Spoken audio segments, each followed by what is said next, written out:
about our team's goal this year is to get better each game. I feel like we have at this point, and for us to have a chance to win, we're going to have to play our best game and our most complete game up to this point. Questions? Gus, at SEC Media Days, you said that you were going to close the gap on Alabama and close it quickly. You'd only gone through one spring practice with these guys. What gave you the confidence to say that at that time? Well, I just knew our mindset was getting better. I mean, there was still a lot of question marks early in the season. We learned a lot about our team, but it was just our overall attitude, and we felt like we had some talent here also. What did that also say about the confidence in yourself to lead and organize a staff? Well, we got a great staff. They deserve a lot of credit to where we're at right now. But I think the most important thing was just the mindset. You know, Auburn's a great place, and so it was really just the mindset. Gus, when people hear no huddle or spread, they think finesse teams. But you guys have been really physical at the line of scrimmage. What's sort of the key to playing that system and also being a physical team like you've been? Well, you know, that's what we really harped on when we first got here. We felt like we needed to get our edge back, that physical, hard-nosed, blue-collar edge, and really it starts up front. And, you know, we're a run, play, action team. You know, a lot of times you hear spread, you think pass to open up the run, but, you know, we're a run to open up the pass. Guys, you just talk about Rodney and Damien, and you see the difference in them this week, and what it means to have two guys that have been in this game. Well, first of all, both those guys have done an outstanding job, you know, for us. They understand Auburn. They played here. They have great pride. And the fact they played this game, I think that will definitely help. But, you know, all of our coaches have really had their A game this week. But I know their players can really rely on their, you know, their coaches' experiences in the past. Gus, is Alabama where you want this program to be in terms of playing in these kind of big games on a regular basis, not just occasional? Yeah, I think you're exactly right. That's what you strive for. You strive for going to Atlanta, and anytime you have a chance to play in a game like this, you know, that tells you good things are ahead. Do you have to, as a coach, even when you're dealing with this, it's not a distraction, but to focus on the long term? You guys are recruiting, you want to sustain it. You, like you said, you want to be up here regularly. Is that kind of a goal that you kind of keep in the back of your mind? Yeah, there's no doubt. I mean, Auburn's a great place. I mean, Auburn's a place you can win, and you can win on a consistent basis. And you know, we've tried to get to this point. I'm real proud of our team that they've got to this point. They've improved each game and set themselves up for you know, a game to have a chance to go to Atlanta. A lot of coverage on Alabama's quarterback. Can you talk a bit about your quarterback and how he has progressed throughout the season and going into Saturday? Yeah, Nick Marshall's been a big key to our success. You know, I've said it before, but you know, he didn't go through spring. We've never had a quarterback in our system not go through spring, and what he's done is really amazing.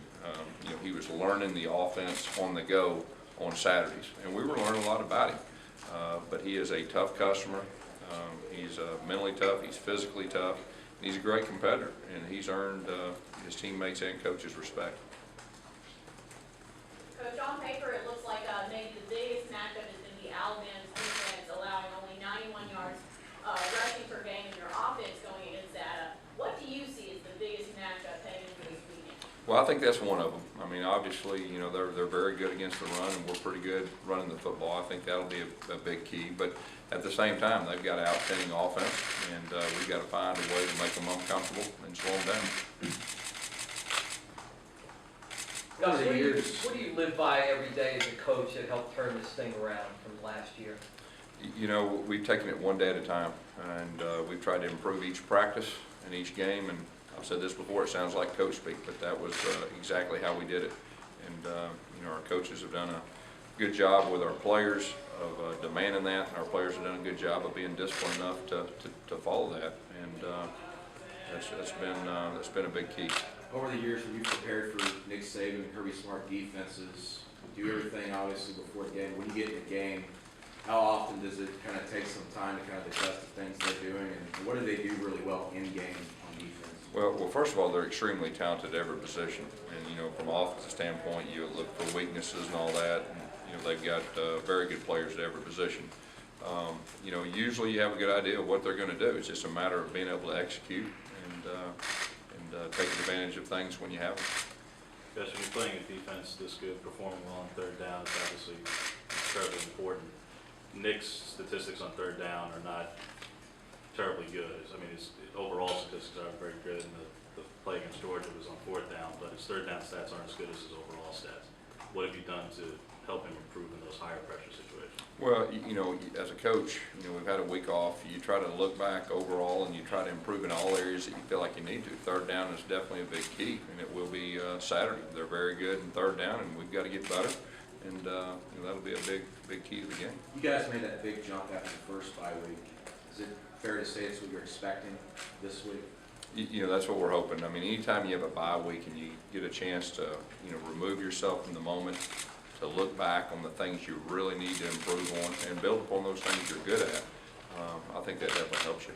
Is there anything, I mean, obviously not in specifics, but anything you noticed that said, maybe we overlooked this, this is something to be really strong for us in the next few games? I think it's more of evaluating yourself and evaluating, what you can and can't do. And, I think there's a lot to be said for that. Coach, when watching your press conference and Nick Saban's conference, it seems like there's some similar things. It's one, keep improving, two, never be satisfied. Have you always had that mindset, and who taught you that? Well, I mean, as a coach, you definitely have your own mindset, but that's just been the formula for this year. Each practice and each game, and hats off to our players. I've said it before. It doesn't make any difference who we're playing. They found a way to get better.